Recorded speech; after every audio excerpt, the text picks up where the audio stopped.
LG കായം ഇപ്പോൾ 20% more കായം എന്നാൽ കൂടുതൽ രുചിയും കൂടുതൽ മൂല്യവും. ഓം ഹം ഹം സ്വാഹ ഹം ബന്ധിച്ചേ ബന്ധിച്ചേ കുഴപ്പമില്ല. അവിടെ ആട്ടം തീർന്നു, അവിടെ ആട്ടം തീർന്നു. ചെല്, ഇന്നത്തോടെ താൻ പറഞ്ഞതുപോലെ ഇതിനൊരു അവസാനമുണ്ട്. ഇതിന് മാത്രമല്ല, പലതിനും.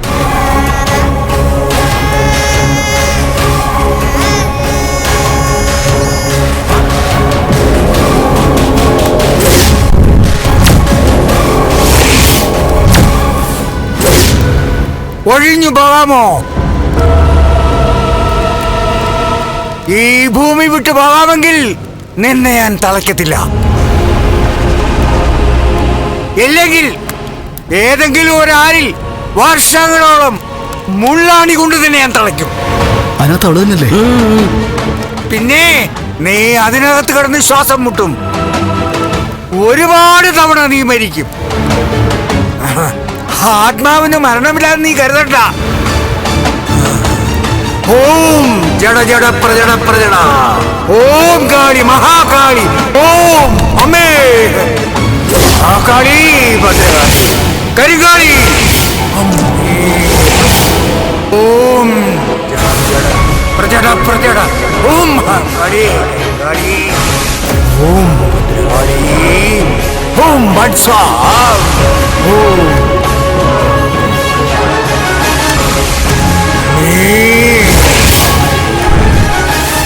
ओम घोर घोर भद्रकाली ओम भट भट स्वाहा ओम भद्रकाली ओम हम हम स्वाहा ओम आया हम आया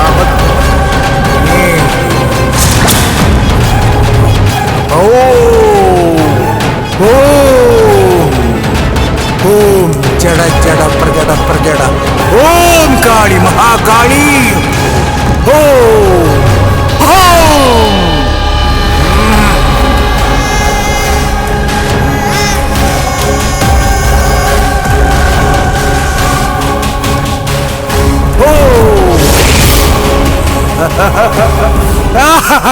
ഇനി ഒരു കുഴപ്പമില്ല. അവളെ തലക്കേണ്ടി പോലും വന്നില്ല. അവള് പുകച്ചുരുളുകളായി ഓരോട്ട് പൊങ്ങി പൊങ്ങി പൊങ്ങി പോകുന്നു.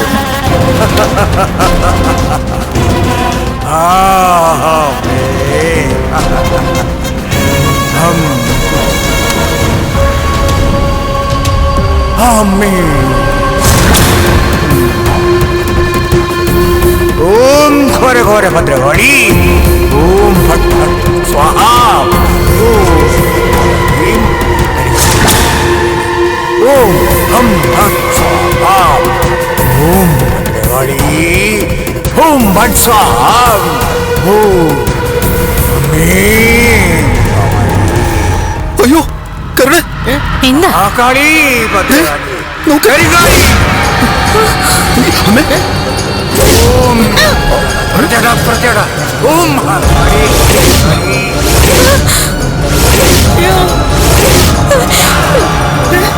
എന്താ എന്താ എന്താ ആരായത്? ആരാണെന്നോ? ഇവളെ കണ്ടിട്ടില്ലേ? ഇവളാണ് മരിച്ചവള്. അയ്യോ എന്റെ കാളിയമ്മേ, ഇതെന്തൊരു മറിവായ. മരിച്ചവള് നേരിട്ട് വരുന്നോ? ആശാനെ, ചത്തോള് നടന്നു വരുന്നു. ഇതെന്റെ ജീവിതത്തിൽ ആദ്യമായിട്ടാണല്ലോ.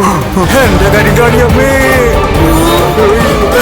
അമ്മേ ഓം ഓം മാമയേ ഭദ്രകാളി ഭദ്രകാളി ഭദ്രകാളി ഭദ്രകാളി അമ്മേ ഓം ഭദ്രകാളി കരിങ്കാളി ഓം ഓം മാമയേ ഓം ഭട് സ്വാഹ ഓം ഭട് സ്വാഹ ഓം ഭട് സ്വാഹ ഓം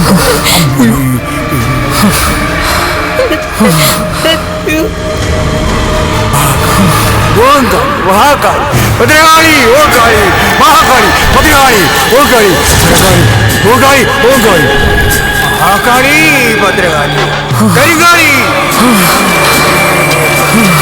പോകാൻ പറഞ്ഞപ്പോ എല്ലാരും കാണേ വന്നത് എല്ലാരും പേടിപ്പിക്കാനാ. അതെ, പേടിപ്പിക്കാൻ തന്നെയാ വന്നത്. എല്ലാരും പേടിപ്പിക്കാൻ. അയാളുടെ ഒരു കുരുതിക്കണം.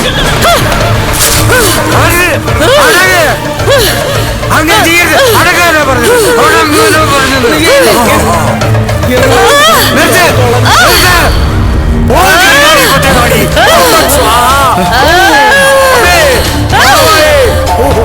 അമ്മേ മഹാമായി കരിങ്കാളി ഭദ്രകാളി അമ്മേ നിർത്ത് നിർത്ത്. ഓം കരിങ്കാളി ഭദ്രകാളി ഓം ഭക്ഷ അതൊക്കെ പറഞ്ഞത്. അമ്മേ മഹാമായി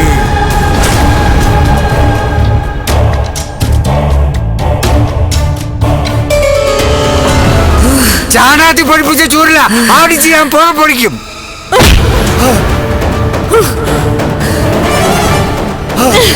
അയ്യോ അയ്യോ അയ്യോ അടിക്കല്ലേ അടിക്കല്ലേ അയ്യോ അടിക്കല്ലേ അടിക്കല്ലേ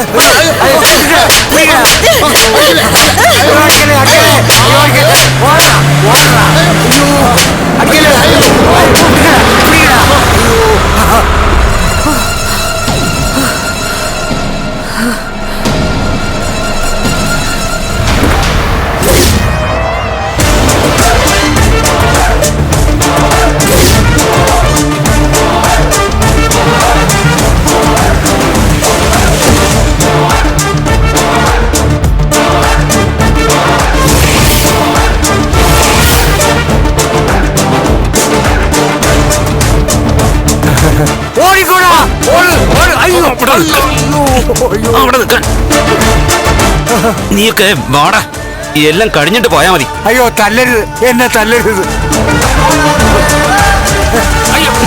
വാടാ, നടക്കങ്ങോട്ട്. പ്രതാപ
ഇന്ന് അഗസ്തി കൊടുത്തുനിന്ന് കർക്കിടക ചികിത്സയൊക്കെ കഴിഞ്ഞ് പുറത്തിറങ്ങി.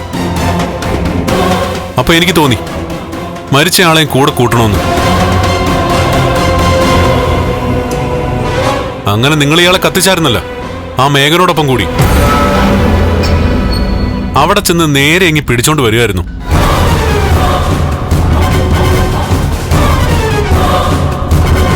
നോക്കണ്ട, കണ്ണൻ പറഞ്ഞതാ സത്യം.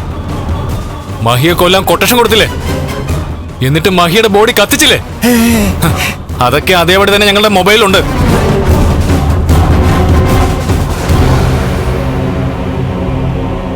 എന്നിട്ടും മഹാലക്ഷ്മി എങ്ങനെ മടങ്ങി വന്നെന്നായിരിക്കും എല്ലാവരും ആലോചിക്കുന്നത്. എന്നാ കേട്ടോ, കൊന്നാലും മഹാലക്ഷ്മി മടങ്ങി വരും. കത്തിക്കുകയാണെങ്കിൽ ആ ചാമ്പലിന്ന് ഉയർത്തെഴുന്നേറ്റ് വരും.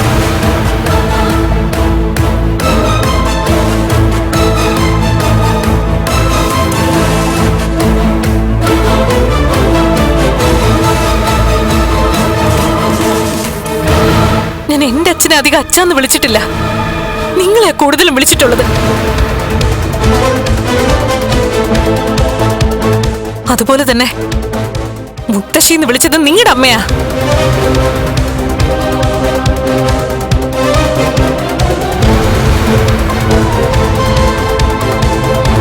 പിന്നെ എനിക്കൊരു അനിയത്തിയുണ്ട്. അവളെ സ്വന്തം അനിയത്തിയെ പോലെയാ ഞാൻ കരുതിയതും സ്നേഹിച്ചതും ഒക്കെ.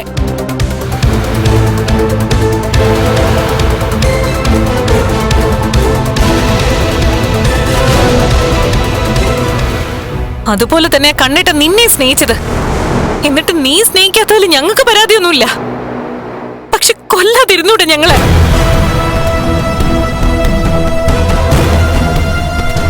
അനന്ത് പറഞ്ഞില്ലേ, അന്ന് സംഭവിച്ച എന്താണെന്നറിയാൻ ആകാംക്ഷ കാണും. 4 ആൾക്കും. നിങ്ങൾക്കൊക്കെ മാത്രമല്ല, ഇനിയുണ്ട് സത്യങ്ങൾ അറിയാൻ ഒരുപാട് പേര്. എല്ലാവരുടെ മൊബൈലിലേക്കും ഇപ്പൊ അയക്കാൻ പോവാ അന്ന് നടന്നതൊക്കെ. ഇയാള് ഫിനാൻസിയേഴ്സിൽ നിന്ന് ഗുണ്ടകൾ താമസിക്കുന്ന താവളത്തിലേക്ക് വന്നതുവരെയുള്ള എല്ലാ ദൃശ്യങ്ങളും അതിനകത്തുണ്ട്. അതുകൊണ്ട് ഇനി നടന്നതൊക്കെ വിശദമാക്കി തരാൻ മെനക്കെടുന്നില്ല.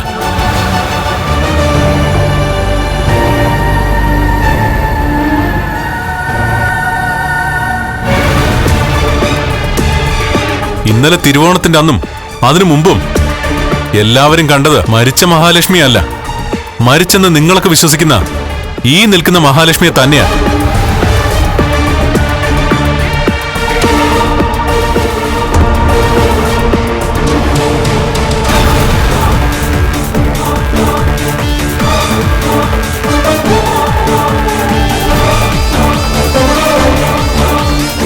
താൻ ഏത് ക്ഷേത്രത്തിലെ പൂജാരിയാടോ?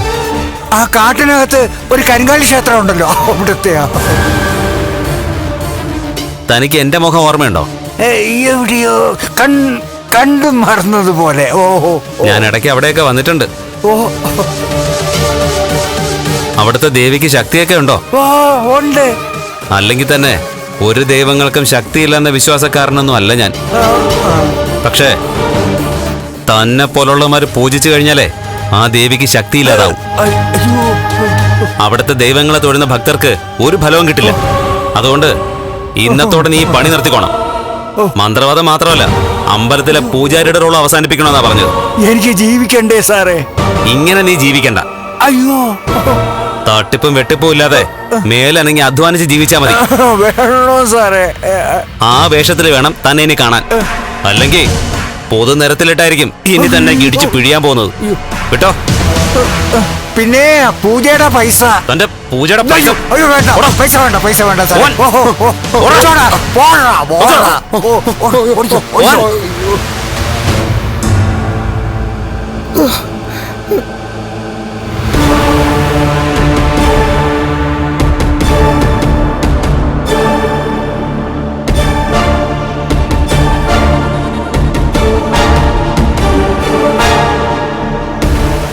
കൊണ്ടതൊന്നും മതിയായില്ലല്ലേ? ഇനി മഹാലക്ഷ്മിക്കോ കണ്ണൻ സാറിനോ എന്തെങ്കിലും പരിക്ക് പറ്റിയ അമ്മയും മോനെയല്ല, മറിച്ച് നിങ്ങളുടെ മകളെയും മരുമോനെ ആയിരിക്കും തെരഞ്ഞു പിടിച്ച് ശിക്ഷിക്കാൻ പോകുന്നത്.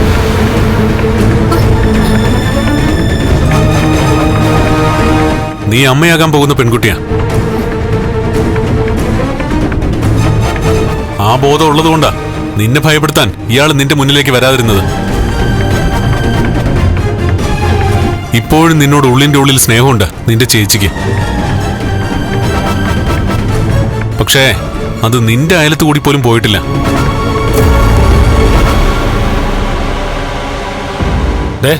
നിങ്ങൾ രണ്ടുപേരും അറിയാൻ വേണ്ടി പറയാ, എന്റെ കൂടെപ്പിറപ്പല്ല കണ്ണൻ. പക്ഷേ നിനക്കറിയാലോടാ, പഠിക്കുന്ന കാലം തൊട്ടേ ഞങ്ങൾ പരസ്പരം അറിഞ്ഞവരാ, കൂടെപ്പിറപ്പിനെ പോലെ കഴിഞ്ഞവരാ. അതുകൊണ്ട് തന്നെ കണ്ണന്റെ ഭാര്യയായ മഹാലക്ഷ്മി എന്റെ ലേഖയുടെയൊക്കെ സ്വന്തമാ.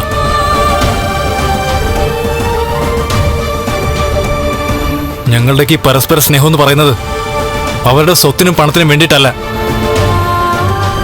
ഞങ്ങൾക്ക് ഹൃദയം കൊണ്ടാണ് സ്നേഹിക്കുന്നത്.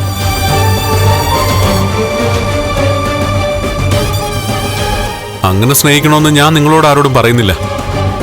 അതിന് നിങ്ങൾക്കാർക്കും കഴിയത്തുമില്ല. പക്ഷേ ഞങ്ങളിൽ ആരെങ്കിലും കൊന്നിട്ട് ഞങ്ങളെ വേർപിരിക്കാതിരുന്നൂടെന്നാ ഞാൻ നിങ്ങളോടൊക്കെ ചോദിക്കുന്നത്. അതിനെ സാർ അപേക്ഷ എന്നാണോ ചോദിക്കുന്നത്?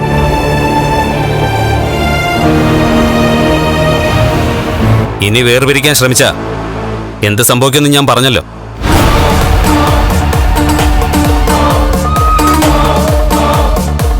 സൂചന എന്നോണം സാമ്പിൾ വെടിക്കെട്ട് കഴിഞ്ഞു. പ്രതാപ, എന്റെ സ്വഭാവം അനുസരിച്ച് ഇവിടെ മഹാലക്ഷ്മിയെ ഒഴിപ്പിക്കാൻ വേണ്ടി വരച്ച ഈ കളത്തിലിട്ട് തന്നെ ചവിട്ടി മെതിക്കേണ്ടതാ. പിന്നെ താൻ കെട്ടിയ താലി കഴുത്തിലിട്ടുകൊണ്ട് ഒരമ്മ ഇവിടെ നിൽപ്പുണ്ട്. ആ അമ്മയുടെ മുന്നിൽ വെച്ച് അത് ചെയ്യാൻ എനിക്ക് തോന്നുന്നില്ല. പക്ഷെ ഉണ്ടല്ലോ, എപ്പോഴെങ്കിലും എന്റെ കൈവാക്കിന് വന്ന പിന്നെ സ്ഥിരമായിട്ട് തനിക്ക് തോമസ് സാറിന്റെ വീട്ടിലെ അഗസ്ത്യ കൂടത്തില് പോയി കിടക്കേണ്ടി വരും. അസ്ഥി ഒടിഞ്ഞിട്ട് പറഞ്ഞില്ലെന്ന് വേണ്ട. തീർന്നിട്ടില്ല. മഹാലക്ഷ്മി ഇനി മടങ്ങി വരില്ലെന്നും പറഞ്ഞ് സന്തോഷിച്ചിരിക്കുന്ന ഒരുപാട് പേരുണ്ട് എന്റെ തറവാട്ടില്. അതും എന്റെ ബന്ധുക്കളായിട്ട്. അവരെയൊക്കെ ഈ വിവരം അറിയിക്കണം.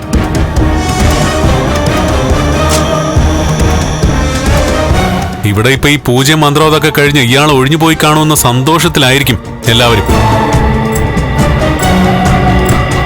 അവിടേക്കാ ഞാൻ ഇയാളെയും കൂട്ടിക്കൊണ്ട് കയറി ചെല്ലാൻ പോകുന്നത്. അതിനു മുമ്പ് അവിടേക്ക് ആരെങ്കിലും വിളിച്ച് ഇവിടെ നടന്നതൊക്കെ പറഞ്ഞ പിന്നെ ഞാനിങ്ങോട്ടേക്കൊരു വരവുണ്ട്. ആ വരവില് സംസാരമൊന്നും ഉണ്ടാവില്ല. പറയണ്ടെന്ന് പറഞ്ഞ കാര്യം പറഞ്ഞവര് തന്നെ പിന്നെ ആത്മാവായിട്ട് ഈ വീടിന് ചുറ്റും അലഞ്ഞു തിരിയും. ഇന്നലെ ഞങ്ങൾക്ക് ഓണം ഉണ്ടായിരുന്നു കേട്ടോ. മഹാലക്ഷ്മിയെ കാണാനില്ലാന്ന് പറഞ്ഞ് കരഞ്ഞു നിലവിളിച്ച് ഓണം ഇല്ലാതാക്കിയില്ല ഞാൻ. മഹിക്കൊപ്പം ഇരുന്നാ ഞാൻ ഓണം ഉണ്ടത്. മഹിക്കൊപ്പം മാത്രമല്ല, എന്നെ സ്നേഹിക്കുന്ന ഒരു പറ്റം ആൾക്കാർക്കൊപ്പം ഇരുന്ന്.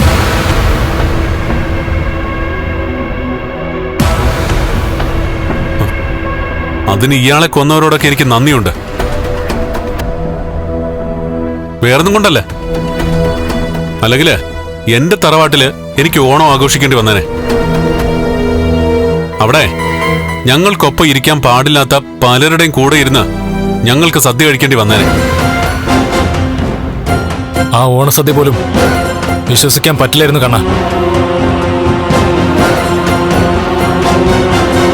അതെ, തിരുവോണത്തിന്റെ അന്ന് പോലും സദ്യയിൽ വിഷം ചേർക്കുന്ന ചില ഇനങ്ങളാ എന്റെ വീട്ടിലുള്ളത്. നിങ്ങളെ മഹി അച്ചാന്ന് വിളിച്ചതുപോലെ ഞാൻ അമ്മയെന്ന് വിളിച്ചൊരാള്. എടാ, കമലേശ്വരത്തെ ദുർഗ നിനക്ക് മാത്രമാണ് അമ്മ. എനിക്കവര് രണ്ടാനമ്മ പോലും അല്ല. അങ്ങനെ ആയിരുന്നെങ്കില് അവരെങ്കിലും പറഞ്ഞേനെ കണ്ണനൊന്ന് ജീവിച്ചു പൊക്കോട്ടേന്ന്. അവനെ അവന്റെ ഭാര്യയും കൊല്ലണ്ടാന്ന്.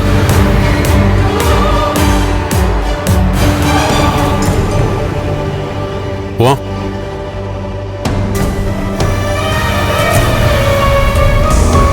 കണ്ണേട്ടാ, ഞാനൊന്ന് ഡ്രസ്സ് മാറിയിട്ട് വരാം കണ്ണേട്ടാ. മൊത്തം നാശായി. ആയിക്കോട്ടെ. നിങ്ങളും വാ, ഞാൻ കഴിക്കാനും കുടിക്കാനും എടുക്കാം. ഒന്നും വേണ്ടമ്മേ. ആ, ഇനി എന്തായാലും അകത്തോട്ട് കയറുന്നില്ല. അമ്മ വാ.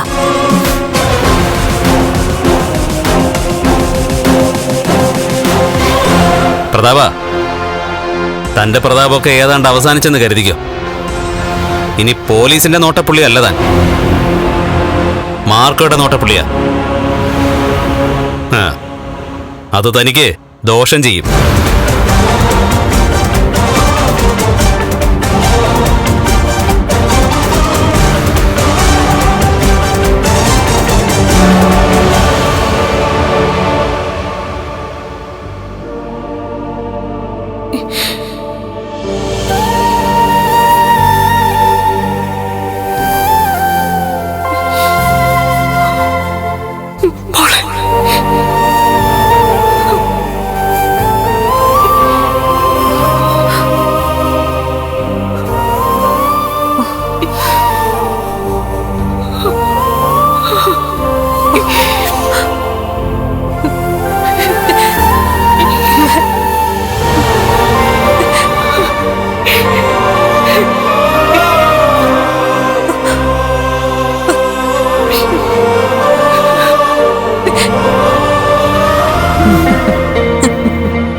കാര്യങ്ങളൊക്കെ നമ്മൾ വിചാരിച്ച പോലെ തന്നെ വന്നിട്ടുണ്ട്.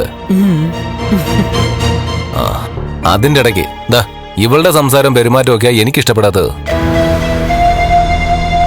അപ്പച്ചി, കല്യാണം കഴിഞ്ഞ് കുറച്ച് ദിവസം കഴിഞ്ഞപ്പോ ഇവള് വ്രതം തുടങ്ങിയത്. അതേപ്പറ്റി ഞാനും ഇവളോട് ചോദിച്ചായിരുന്നു. കല്യാണത്തിന് മുൻപേ വ്രതം എടുക്കാൻ പറഞ്ഞാൽ പോലും എടുക്കാത്തവളായിരുന്നു ഇവള്. നല്ല ദാമ്പത്യം കിട്ടാൻ സാധാരണ പെൺകുട്ടികൾ തിങ്കളാഴ്ച വ്രതം എടുക്കും. ശിവക്ഷേത്രത്തിലെ അതുപോലും ഇവള് എടുത്തിട്ടില്ല. ആ, അത് പിന്നെ ചെയ്യേണ്ട കാര്യമില്ലല്ലോ അപ്പച്ചി. ഞാൻ ഇവളുടെ മുറച്ചെറുക്കനല്ലേ. എന്നായാലും ഞാനല്ലേ ഇവിടെ കിട്ടുന്നത് തന്നെ. എടാ, എന്നാലും കല്യാണശേഷം നന്നായിട്ട് പോകാൻ വേണ്ടിട്ട് അങ്ങനെ വ്രതം എടുക്കുന്നതിൽ കുഴപ്പമൊന്നുമില്ലല്ലോ. ഇവിടെ തിങ്കളാഴ്ച ഒരു ദിവസം പോലും വ്രതം നോക്കിയിട്ടില്ല. അങ്ങനെയുള്ളവളാ ഇപ്പൊ ദിവസങ്ങളായിട്ട് നോമ്പ് നോറ്റ് കഴിയുന്നത്. അത് ഇവനും ഒത്തുള്ള നല്ല ദാമ്പത്യത്തിന് വേണ്ടിയല്ലമ്മേ, ഇവന്റെ സർവനാശത്തിന് വേണ്ടിയാ. എന്താ നീ ആലോചിക്കുന്നത്? ഏയ്, ഒന്നുമില്ല. ഓ, പൂജയും മന്ത്രവാദവും ഒക്കെ കഴിഞ്ഞോ എന്തോ. അപ്പച്ചി ഇന്നത്തോടെ രാത്രിയെ പേടിക്കണ്ടെന്നാ പ്രതാപൻ അങ്കിള് പറഞ്ഞത്. രാത്രി മാത്രമല്ലടാ, ഇനി പകലും അവരെ പേടിക്കേണ്ടി വരും. ആ എടി മോളെ, മഹാലക്ഷ്മി ഇനി ഏതായാലും വരില്ല. കണ്ണൻ ഏത് നിമിഷവും തിരിച്ചു വരാനുള്ള സാധ്യതയും ഉണ്ട്. എടി, അങ്ങനെയെങ്കിലേ നീ കുറച്ചു ദിവസം ഇവിടെ നിൽക്കണം. കണ്ണന്റെ ദുഃഖത്തിൽ പങ്കുചേരണം. ഈ വീട്ടില് മഹാലക്ഷ്മി വരുന്നതിന് മുമ്പ് അവന് ഏറ്റവും കൂടുതൽ ഇഷ്ടം നിന്നോടായിരുന്നു. അപ്പച്ചി, അതൊക്കെ ഞാൻ ഇവളോട് പറഞ്ഞിട്ടുണ്ട് അപ്പച്ചി. ഇനി കണ്ണനെ വിടരുത് മഞ്ജു. ഇനി ചിലപ്പോ മഹാലക്ഷ്മിക്ക് കമ്പനിയിലെ ക്യാബിനകത്തൊരു സീറ്റ് കൊടുത്തതുപോലെ എടി നിനക്കും തരാൻ സാധ്യതയുണ്ട്. അതിന് നീ അവനെ പറ്റി ചേർന്നങ്ങ് നിന്നോണം. ആ അപ്പച്ചി, നമുക്ക് ഇനി അവൻ അവിടെ പോയി കണ്ടാലോ, ആ അഗസ്ത്യകൂടത്തില്. എടാ, അത് ഞാൻ നിന്നോട് അങ്ങോട്ട് പറയാൻ വരുമായിരുന്നു. അവന്റെ വലത് കാലിന് ചലനശേഷി നേരത്തെ കിട്ടിയതല്ലേ. ഇനി മറ്റേ കാലിന് ചലനശേഷി കിട്ടിയോ ഒന്ന് നോക്കണം. മഹാലക്ഷ്മി പൊക്കഴിഞ്ഞ അവന് കിട്ടിയ ചലനശേഷിയൊക്കെ നമുക്ക് തിരിച്ചെടുക്കാം അപ്പച്ചി. അതിനാണോ പാട്?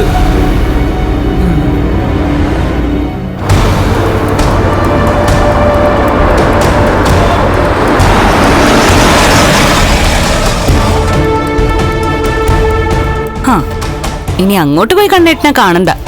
കണ്ണേട്ടനാണെന്ന് തോന്നുന്നു വന്നേക്കുന്നത്.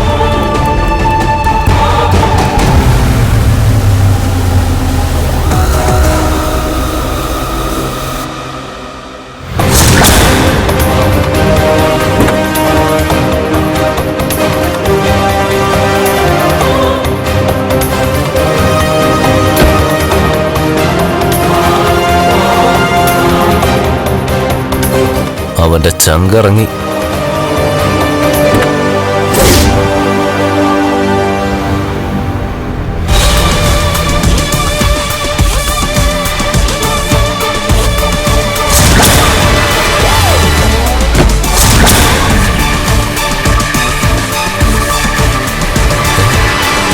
ഇവനെന്തിനാ ഇങ്ങോട്ട് വരുന്നത്?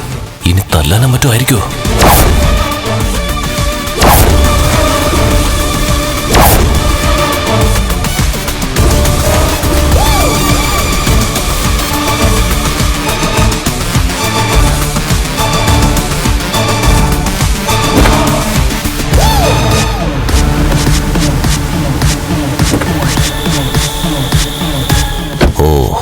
കണ്ണനെയും കൊണ്ടുവന്നതാ.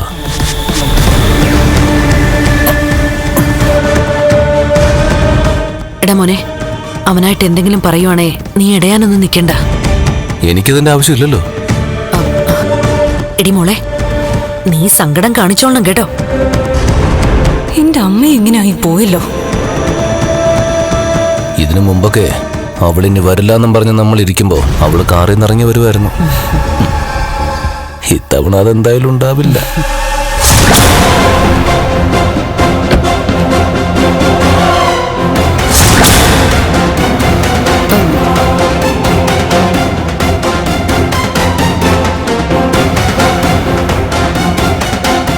അയ്യോ മോനെ,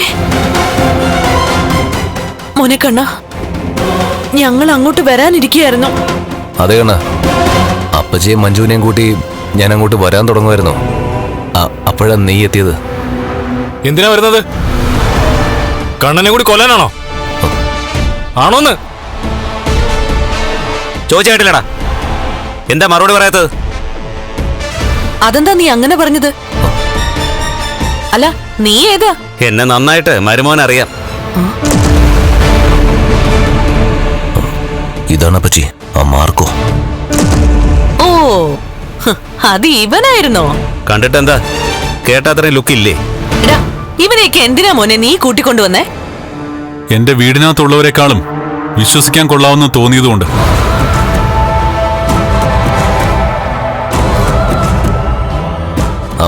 കണ്ണാ, ഈ പോലീസ് അന്വേഷണമൊക്കെ എവിടെ വരെയായി? പോലീസ് അന്വേഷണം അവസാന ഘട്ടത്തിലേക്ക് എത്തി നിൽക്കുക. മഹാലക്ഷ്മിയുടെ തിരോധാനത്തിന്റെ പിന്നിൽ പ്രവർത്തിച്ചവരെ പോലീസ് കണ്ടെത്തിയിട്ടുണ്ട്.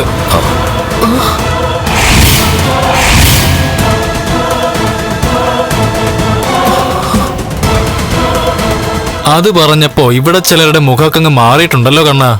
മാറുമല്ലോ, കാരണം ഈ കേസിൽ ഒരു പ്രതിയെ കണ്ടിട്ടാണല്ലോ നമ്മൾ ഇങ്ങോട്ട് വന്നിരിക്കുന്നത്.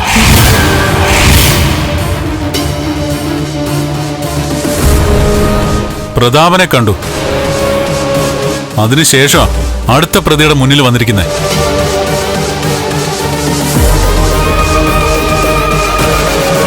മഹാലക്ഷ്മിയുടെ ചിത ആദ്യം കത്തിച്ചത് പ്രതാപനാണ്. അത് കൈമാറിയത് നിനക്കും.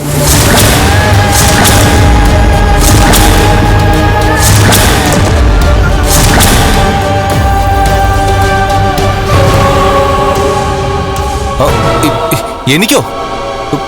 എന്തൊക്കെ കണ്ണാ നീ പറയുന്നത്? അയ്യോ, ഇവൻ കൊച്ചുകുട്ടിയാടാ,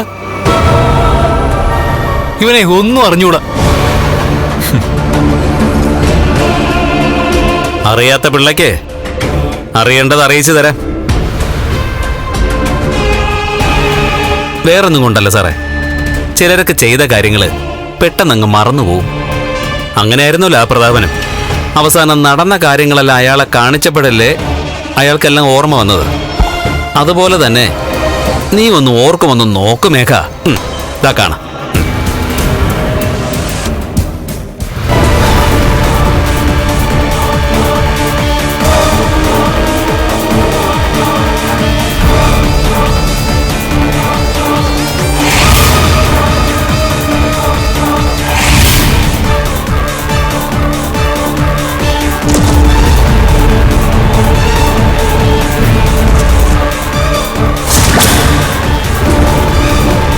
മരുമോന്റെ പ്രകടനങ്ങള് അമ്മായിയമ്മയൊന്ന് കാണ്. പിടിക്കേ.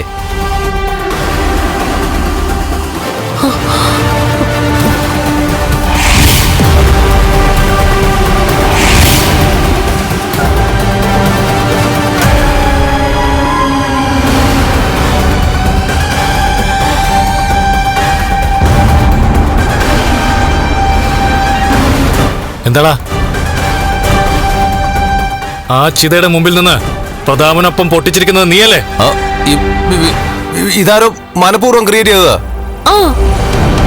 ആര്? ആരാണെന്നൊന്നും എനിക്കറിഞ്ഞൂടാ.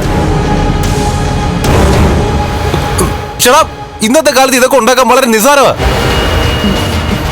ഇവൻ ഇതൊക്കെ കണ്ടിട്ട് നിരപരാധിയാണെന്നാ പറയുന്നത്. പക്ഷേ ഇങ്ങനെയുള്ള വിഷ്വൽസ് ഒക്കെ കണ്ടു കഴിഞ്ഞാൽ പോലീസുകാർ ഇത് ആർട്ടിഫിഷ്യലായിട്ട് ഉണ്ടാക്കിയതാണോ ഇല്ലയോ എന്ന് അന്വേഷിക്കും.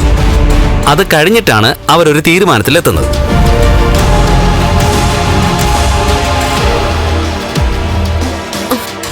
എടാ കണ്ണ, ദേ നിന്റെ പെങ്ങൾക്കും ഇതുപോലൊരു ഫോട്ടോ അയച്ചു കൊടുത്തിട്ടുണ്ട്. മേഘൻ ഏതോ ഒരു പെണ്ണുമായിട്ട് നിൽക്കുന്ന ഫോട്ടോ. അതാരാണോ ചെയ്തത് അവര് തന്നെയാ ഇതും ചെയ്തിരിക്കുന്നേ.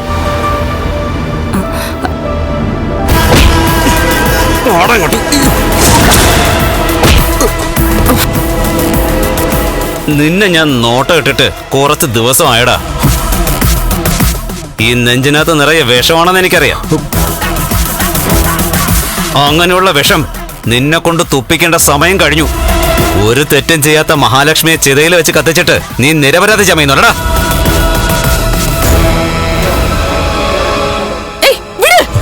വിടാനാ പറഞ്ഞത്? വിടടാ.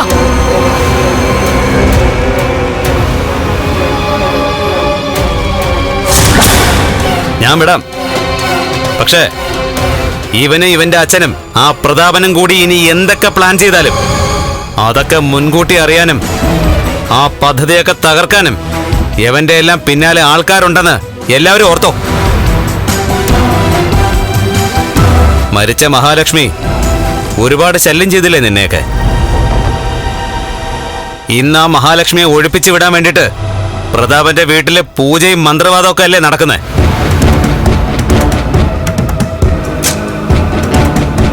എന്നാ കേട്ടോ, പൂജയും മന്ത്രവാദവും നടത്തിയ മന്ത്രവാദിയെ പോലും മഹാലക്ഷ്മി ആക്രമിച്ചു.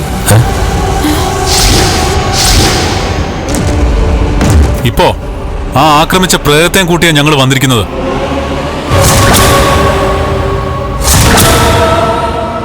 മഹാലക്ഷ്മിയുടെ, മരിച്ച മഹാലക്ഷ്മി.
ഇതിപ്പോ എന്നത്തെയും പോലെ ആയല്ലേ?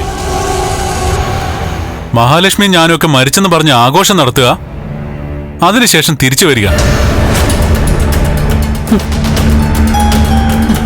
കഴിഞ്ഞ കുറെ നാളായി ഇത് തന്നെയാണല്ലോ സംഭവിക്കുന്നതെന്നായിരിക്കും എന്റെ രണ്ടാനമ്മയും മേഘൻ എന്ന ഈ അസുരനൊക്കെ ആലോചിക്കുന്നത്.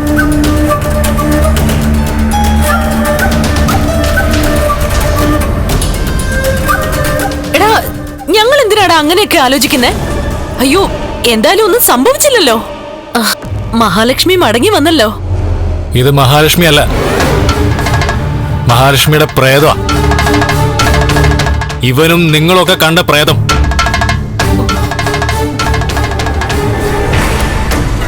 മഹാലക്ഷ്മി അല്ലെങ്കിൽ പിന്നെ ആരെടാ നീ കത്തിച്ചത്? ആരെയും കത്തിക്കാത്തോണ്ട് എനിക്കതൊന്നും ഓർമ്മ കിട്ടുന്നില്ല. ഓർക്കാത്തതൊക്കെ നിന്നെ കൊണ്ട് ഞാൻ ഓർപ്പിക്കാം. ഒരു കാര്യം ഞാൻ മര്യാദയ്ക്ക് പറയുക, ഇനി മഹാലക്ഷ്മിയുടെ ദേഹത്ത് ഒരു മണ്ണ് നുള്ളിയിട്ട പിന്നെ നിന്റെ അപ്പച്ചയ്ക്ക് ചിത കത്തിക്കേണ്ടി വരുന്നത് നിന്റെ ആയിരിക്കും.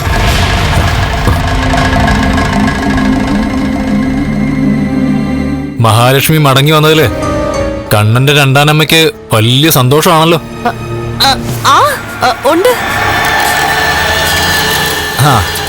എന്നാ സന്തോഷമുള്ള അമ്മയെ വേറൊരു വിഷയോട് കാണിക്കട്ടെ.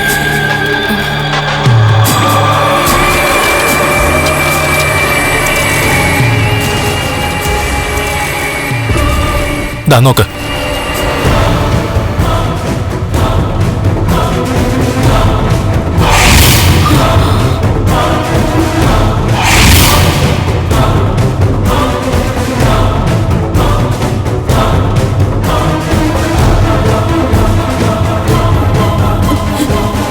ഇപ്പൊ കാണുന്നതേ മഹാലക്ഷ്മി മരിച്ചു എന്ന് ഉറപ്പിച്ചിട്ട് എല്ലാരും കൂടി കേക്ക് മുറിക്കുന്നതാ. അങ്ങനെ കേക്ക് മുറിച്ച രാത്രിയില നിങ്ങൾ എന്നെ കണ്ടത്, അല്ലെങ്കിൽ നിങ്ങൾക്ക് മുന്നിലേക്ക് ഞാൻ വന്നത്. എടാ, ഞാനും നീയും കണ്ണനൊക്കെ ഒന്നിച്ച് പഠിച്ചതാ. അന്ന് നിന്റെ സ്വഭാവം എന്താണെന്ന് കൃത്യമായിട്ട് ഞങ്ങൾ മനസ്സിലാക്കിയിട്ടുള്ളത്. കണ്ണനെ അന്ന് എടുത്ത് വീൽ ചെയറിൽ ഇരുത്തുന്നതും തള്ളിക്കൊണ്ട് പോകുന്നതും ഒക്കെ നീയായിരുന്നു. അതിനു പിന്നിൽ ഈ കണ്ണന്റെ കണക്കറ്റ സ്വത്തുണ്ടെന്ന് ഞങ്ങൾ ആ കാലം മുതലേ തിരിച്ചറിഞ്ഞതാ.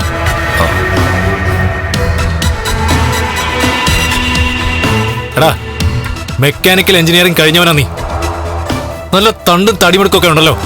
എടാ അന്യന്റെ മുതൽ ആഗ്രഹിക്കാതെ പോയി അധ്വാനിച്ച് ജീവിക്കടാ.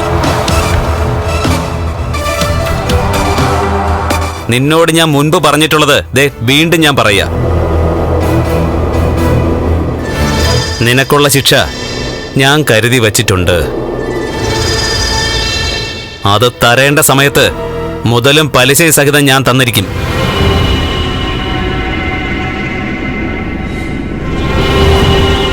അതുപോലെ തന്നെ ആ പ്രതാപനും നിന്റെ അച്ഛനുമൊക്കെ എന്റെ പരിധിക്ക് പുറത്തല്ല, അകത്ത് തന്നെയാ. ഞാൻ പറഞ്ഞത് ചെവിന്നുള്ളിക്കോ. മഹാലക്ഷ്മിക്കോ കണ്ണൻ സാറിനോ ഇനി നീയോ നിന്റെ ബന്ധുക്കളോ കാരണം എന്തെങ്കിലും ആപത്തുണ്ടായ ആ ആപത്തിന് ശേഷം നീയൊക്കെ ആഗ്രഹിച്ചതൊന്നും നിനക്ക് കിട്ടാൻ പോകുന്നില്ല. കണ്ണൻ സാറിന്റെ സമ്പത്ത് അനുഭവിക്കാൻ നിന്നെ ഒന്നും ഞാൻ അനുവദിക്കില്ല. അല്ലെങ്കിൽ തന്നെ എന്നെ പോലുള്ള ഒരു കണ്ണനെ നെഞ്ചിനകത്ത് വെച്ച് നടക്കുമ്പോ നിനക്കൊക്കെ മഹാലക്ഷ്മിയെ കണ്ണനെയും എന്തെങ്കിലുമൊക്കെ ചെയ്തിട്ട് നിനക്കൊക്കെ സുഖിച്ച് ജീവിക്കാമെന്നാണോ വിചാരം? ആദ്യം നിന്റെ തല പൊളിച്ചിട്ട് അതിനകത്ത് തലച്ചോറാണോന്ന് നോക്കടാ.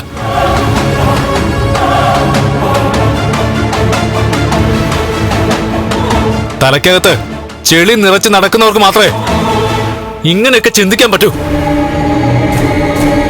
ഇവനെപ്പോലെ ഒരുത്തനാണല്ലോ മോളെ കെട്ടിച്ചു കൊടുത്തത്. അതിനുള്ള ശിക്ഷ അധികം വൈകാതെ ഇവൻ തന്നെ അമ്മായിയമ്മയ്ക്ക് കൊടുത്തോളും.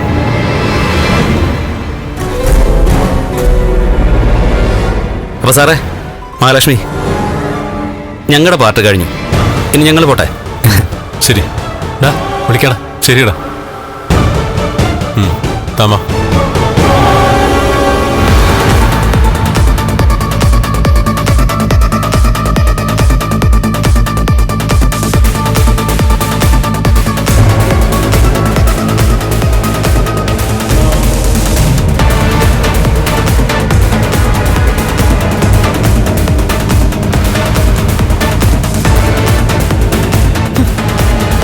എന്തിനാടാ മനുഷ്യനെ ഇങ്ങനെയിട്ട് മോഹിപ്പിച്ചിട്ട് കൊല്ലാക്കൊല്ല ചെയ്യുന്നത്? ഇതിൽ നല്ലത് എന്റെ ചിത കൂട്ടുകല്ലായിരുന്നോ?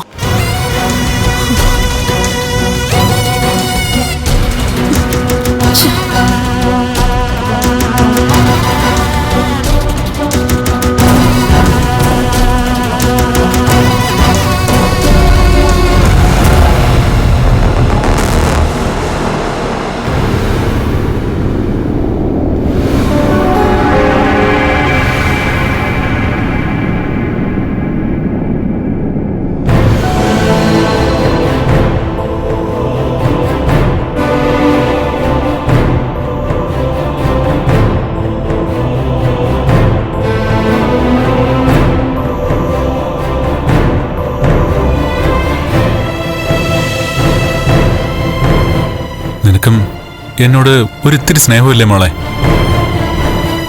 നിന്റെ കല്യാണത്തിന് ഞാൻ പങ്കെടുത്തില്ല, സഹകരിച്ചില്ല. അതുകൊണ്ട് ഇയാളെ നഷ്ടപ്പെട്ടിട്ട് ജീവിതകാലം മുഴുവൻ ഞാൻ കണ്ണീരി കഴിയണമെന്ന് നീയും ആഗ്രഹിക്കുന്നുണ്ടോ?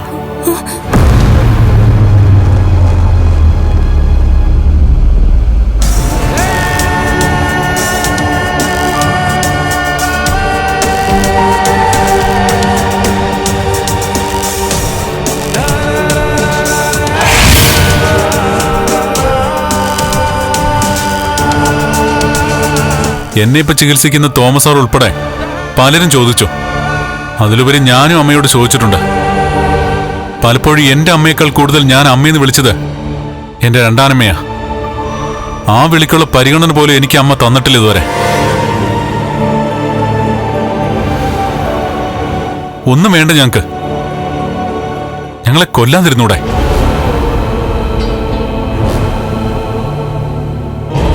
ആരെങ്കിലും കൊല്ലാൻ ശ്രമിച്ചാ അതിന് കൂട്ടു നിൽക്കാതിരുന്നൂടെ? എടാ മോനെ, ഞാൻ ഒന്നും പറയണ്ട. എന്റെ സ്ഥാനത്ത് വേറെ ആരായാലും ഇപ്പൊ അമ്മ അമ്മയുടെ മോനെയും മരുമോളെ വിളിച്ചോണ്ട് ഈ വീടിന് പുറത്താ. ഞാനായതുകൊണ്ട് മാത്രമാ നിങ്ങളിപ്പോ ഈ വീടിനകത്ത് കഴിയുന്നത്.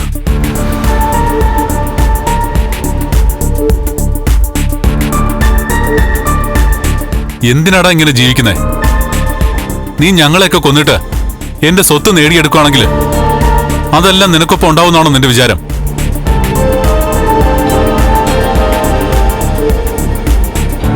ഇന്നും രാജകൊട്ടാരത്തിൽ ജീവിക്കുന്ന രാജാക്കന്മാർക്ക് പോലും മരണമുണ്ട്.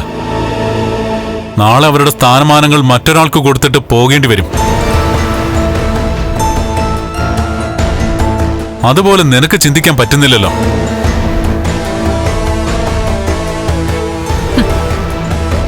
ഞാൻ അച്ഛാന്ന് വിളിച്ചയാള് എന്നെ കൊല്ലാൻ നടക്കുന്നു. കണ്ണേട്ടൻ അമ്മയെന്ന് വിളിച്ചയാള് കണ്ണേട്ടനെ. കണ്ണേട്ടൻ പറഞ്ഞതുപോലെ ഞങ്ങളെയൊക്കെ കൊന്നുകഴിഞ്ഞാ എല്ലാം നിങ്ങൾക്ക് സ്വന്തമാക്കാൻ പറ്റുമോ? അനന്തുവേട്ടനും മാർക്കോയൊക്കെ അതിന് സമ്മതിക്കോ? നിങ്ങളിപ്പൊ മഞ്ജു ഉൾപ്പെടെ എല്ലാവരും ഞാൻ വഴിതെറ്റി നടക്കുന്നവളാണെന്നല്ലേ പറയുന്നത്? പക്ഷേ നിങ്ങൾക്കറിയാലോ, ഞാൻ കൈ ഉയർത്തി തല്ലി ആദ്യത്തെ ആണാ നിങ്ങള്.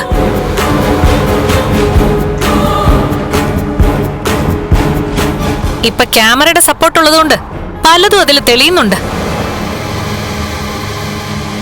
അതുകൊണ്ടാണ് ചിത കൂട്ടിയതും ഇവിടെ സന്തോഷത്തിന്റെ കേക്ക് മുറിച്ചതും തെളിവ് സഹിതം ഞങ്ങൾക്ക് കാണിക്കാൻ കഴിഞ്ഞത്.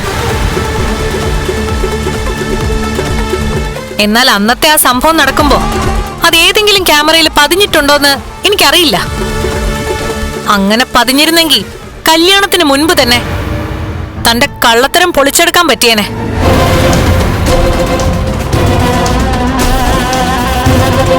മഞ്ജുവിനോട് പറയാനുള്ളത് പറഞ്ഞിട്ടും മഞ്ജു ഇവനെ തന്നെ വേണമെന്ന് വാശി പിടിക്കായിരുന്നു.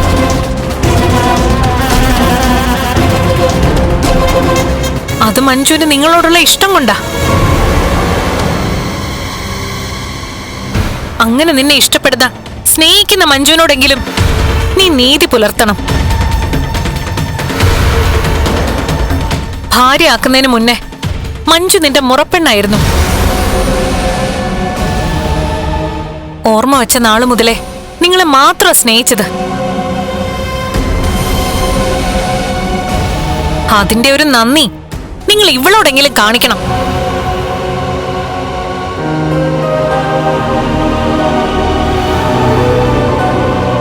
മോളെ, ഇവനെ സൂക്ഷിച്ചോണം. ഇവനൊരു വേള നിന്നെ കൊല്ലാൻ പോലും അടി കാണിച്ചൊന്നും വരില്ല ഇവന്റെ സ്ഥാനമാനങ്ങൾക്കായി.